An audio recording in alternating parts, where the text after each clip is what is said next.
शुक्र की यहाँ बात आई, तुम मेरा शुक्र करो ना शुक्री ना करो। सूरह निसाब में आगे चल के आएगा, तुम मेरा शुक्र करो, अल्लाह तुम्हें अजाब देकर क्या करेगा।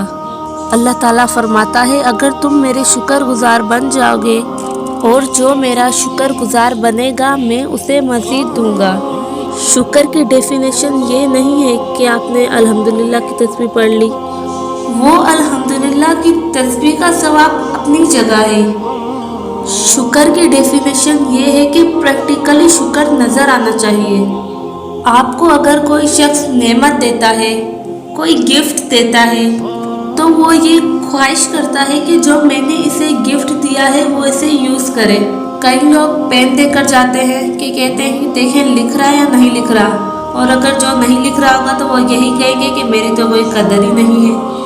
अल्लाह ने जो हमें नेमतें दी हैं तो उसकी रिक्वायरमेंट है मेरी बंदों से, उन नेमतों को उन कामों में खर्च करें जिनका अल्लाह ने हुक्म दिया है, और उन नेमतों को उन चीज़ों से बचाए जिस चीज़ों से अल्लाह ने मना किया है।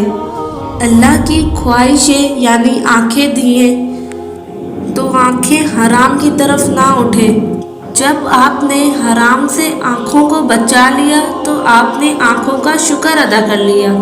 ज़ुबान को हराम से बचा लिया तो ज़ुबान का शुक्र अदा कर लिया, और अगर दिल को हराम से बचा लिया तो दिल का शुक्र अदा कर लिया।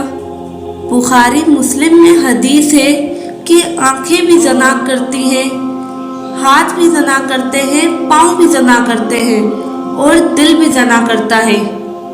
दिल में जानबूझकर बुरा ख्याल आता है, एक तो आ गया छोड़ दिया झटक दिया जानबूझ के। पेट का शुक्र ये है कि पेट में हराम माल ना जाए। पाँव का शुक्र ये है कि पाँव हराम काम की तरफ ना उठे। हाथ का शुक्र ये है कि हाथ हराम काम की तरफ ना उठे, ना किसी पर जुल्म किया और ना कोई हराम कमाई की। तो आप खुद अंदाज़ा लगाएं कि इस दुनिया में जो सबसे मुश्किल काम है ना कोई, तो वो शुक्र करना है।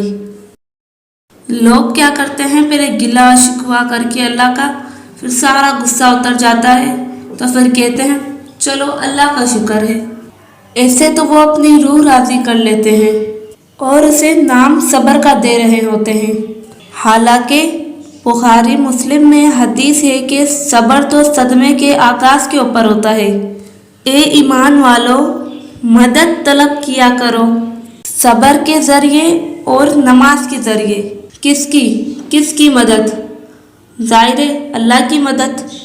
बेशक सब्र करने वालों के साथ अल्लाह है, यानी जो सब्र करने वाले हैं उनके साथ अल्लाह हो जाएगा, और वो सब्र के ज़रिए अल्लाह को पुकारेंगे तो अल्लाह उनकी मदद कर लेंगे।